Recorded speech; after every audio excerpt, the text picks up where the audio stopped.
Drug ಅಂದ್ರೆ ಇವಾಗ ನೋಡಿ, ನಾವೆಲ್ಲ ಅಂದ್ರೆ ನನಗೆ 100% ಶೋರ್ ಇದೆ, ಇಲ್ಲಿ ಬಂದಿರೋಂಥ ಎಲ್ಲರೂ ಟೆಸ್ಟ್ ಮಾಡಿದ್ರೆ ಏನು ಟೆನ್ಷನ್ ಇಲ್ಲದೆ ಟೆಸ್ಟ್ಗೆ ಓಕೆ ಅಂತೀರಲ್ವಾ? ಹೌದು ಅಂದ್ರೆ ಕೈ ಎತ್ತಿ. ಕೈ ಎತ್ತದೇ ಇದ್ರೆ ತುಂಬಾ ಅನುಮಾನ ಬಂದ್ಬಿಡುತ್ತೆ ನಿಮ್ಮ ಮೇಲೆ. ಇವಾಗ ಪೊಲೀಸರು ಹೊರಗಡೆ ಡ್ರಗ್ ಟೆಸ್ಟ್ ಮಾಡ್ತಾರೆ ಅಂತ ಅನ್ಕೊಳ್ಳಿ, ಅದು ಸತ್ಯನೇ ಆಗಿರ್ಲಿ. ನಾನ್ ರೆಡಿ ಇದೀನಿ ಅಂತ ಕೈ ಎತ್ತಾರೆ ಎಷ್ಟು ಜನ ಇದಾರೆ ಇಲ್ಲಿ?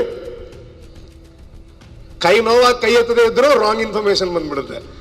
Okay, yes, thank you so much, ಖುಷಿ ಆಯ್ತು. ಇವಾಗ ನೋಡಿ, ಒಂದು ನಾಯಿ, ಒಂದು ಬೆಕ್ಕು, ಒಂದು ದನ, ಒಂದು ಕೋಳಿ, ಅದ್ರ ಮುಂದೆ ನೀವು ತಗೊಂಡೋಗಿ ಒಂದು ಸ್ವಲ್ಪ ಡ್ರಗ್ಗಿಂಗ್ ಇಟ್ರೆ ಅಪ್ಪಿ ತಪ್ಪಿನೂ ಅದನ್ನ ಟಚ್ ಮಾಡಲ್ಲ. ಮೇ ಬಿ ಅನ್ಇಂಟೆನ್ಷನಲಿ ಅದು ಗೊತ್ತಿಲ್ಲದೆ ತಿನ್ನಬಹುದು ಹೊರತು ಒಂದ್ಸಲ ಗೊತ್ತಾದ್ಮೇಲೆ ಅದು ಟಚ್ ಮಾಡಲ್ಲ. ಹಂಗಿರ್ಬೇಕಾದ್ರೆ ಜೀವಿಗಳಲ್ಲಿ ಅತಿ ಬುದ್ಧಿವಂತಿಕೆ ಇರುವಂತಹ ಪ್ರಾಣಿ ಯಾರು ಅಂತ ಕೇಳಿದ್ರೆ ಮನುಷ್ಯರು ಅಂತ ಹೇಳ್ತಾರೆ.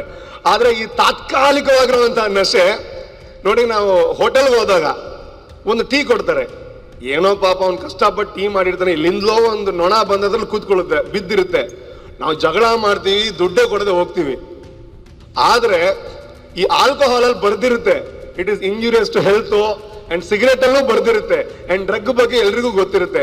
ಹಾಗಿದ್ದು ಕೂಡ ಅದನ್ನು ನಾವು ಕನ್ಸಪ್ಷನ್ ಮಾಡ್ಕೋತೀವಿ ಅಂತಂದ್ರೆ ಬಹುಶಃ ಅತಿ ಮೂರ್ಖ ಪ್ರಾಣಿ ಯಾರು ಅಂತಂದ್ರೆ ಮನುಷ್ಯರು ಅಂತ ಹೇಳಬೇಕಾಗುತ್ತೆ. ಬಹುಶಃ ಅದರಿಂದ ದೂರ ಇರೋರೆಲ್ಲ ನಾವು ಅಂತ ಹೆಮ್ಮೆಯಿಂದ ಹೇಳ್ಕೋಬಹುದು. ಅಂಡ್ ಇನ್ನೊಂದು ಕೊನೆಯದಾಗಿ, ಈ ಸಿನಿಮಾಗಳಲ್ಲಿ ನೀವು ನೋಡ್ತೀರಾ, ಈ ಡ್ರಗ್ ಅಡಿಕ್ಟ್ಗಳನ್ನ ಕೆಲವು ಕ್ಯಾರೆಕ್ಟರ್ಗಳೆಲ್ಲ ಬರುತ್ತೆ, ಅಥವಾ ಡ್ರಗ್ ಸಪ್ಲೈ ಮಾಡೋರು ಅವರಿವರೆಲ್ಲ. ಯಾವತ್ತಾದ್ರೂ ನೀವು ಒಬ್ಬ ಡ್ರಗ್ ಪರ್ಸನ್ ಅಂತ ಇರುವಂತಹ ಕ್ಯಾರೆಕ್ಟರ್ ಪಾಸಿಟಿವ್ ಆಗಿ ಅಥವಾ ಒಳ್ಳೆ ಕೆಲಸ ಮಾಡಿರೋದನ್ನ ನೋಡಿದ್ರ ಸಿನಿಮಾದಲ್ಲಿ? ಇಲ್ಲ, ಅವನ ಅಪಿಯರೆನ್ಸು, ಅವನೊಂದು ಸ್ಟೈಲ್ ಆಗಿ, ಅವನೊಂದು ಗುಡ್ ಲುಕಿಂಗ್ ಆಗಿ ಯಾವ್ದಾದ್ರು ಡೈರೆಕ್ಟ್ರು ಡ್ರಗ್ ಅಡಿಕ್ಟ್ ಅನ್ನ ಅಥವಾ ಡ್ರಗ್ ಸಪ್ಲೈಯರ್ ಅನ್ನ ತೋರಿಸಿರೋದನ್ನ ನೋಡಿದಿರಾ? ಇಲ್ಲ ಅಲ್ವಾ? ಸೊ ಅದರ ಅರ್ಥ ಅದು ಕೆಟ್ಟದ್ದು ಅಂತ ಸಿನಿಮಾಗಳಲ್ಲೂ ತೋರಿಸ್ತಾರೆ, ಇಂತಹ ವೇದಿಕೆಗಳಲ್ಲೂ ಹೇಳ್ತಾರೆ. ಸೊ ಹಾಗಿರ್ಬೇಕಾದ್ರೆ ದಯವಿಟ್ಟು ಅಂಥದ್ರಿಂದ ದೂರ ಇರುವಂಥದ್ದು ತುಂಬಾ ತುಂಬಾ ಅಗತ್ಯ. ಇನ್ನೊಂದು ವಿಷಯ, ಈ ಕುಡಿಯೋರು, ಈ ಸಿಗರೇಟ್ ಸೇದೋರು, ಕುಡಿದೇ ಇರೋರ್ನ, ಸಿಗರೇಟ್ ಸೇದದೇ ಇರೋರ್ನ ಕುಡಿಸಿರೋದು, ಸೇದ್ಸಿರೋದು ಇತಿಹಾಸ ಇದೆ. ನನಗೂ ತುಂಬಾ ಜನ ಫೋರ್ಸ್ ಮಾಡ್ತಾರೆ, ಏನಾಗಲ್ಲ, ಸ್ವಲ್ಪ ತಗೋ ಅಂತ. ಆದ್ರೆ ಇತಿಹಾಸದಲ್ಲಿ ನನಗೆ ಗೊತ್ತಿರೋ ಹಂಗೆ ಕುಡುಕರನ್ನ ಅಥವಾ ಸಿಗರೇಟ್ ಸೇದೋರ್ನ ಯಾವ ಫ್ರೆಂಡ್ಸು ಬಿಡಿಸಿರೋದು ತುಂಬಾ ಕಡಿಮೆ. ಸೊ ಹಾಗಾಗಿ ಆ ಒಂದು ಆಂದೋಲನ ನಡೀಬೇಕು.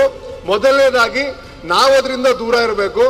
ಎರಡನೇದಾಗಿ ನಮ್ಮ ಕಮಿಷನರ್ ಸರ್ ಹೇಳಿದಾಗೆ ನಾವು ನಮ್ಮ ಹತ್ತಿರದವರನ್ನ ಅದರಿಂದ ಬಿಡಿಸುವಂತಹ ಕೆಲಸ ಮಾಡಬೇಕು. ಮೇಡಮ್ ಅವಾಗ ಹೇಳಿದ್ರು,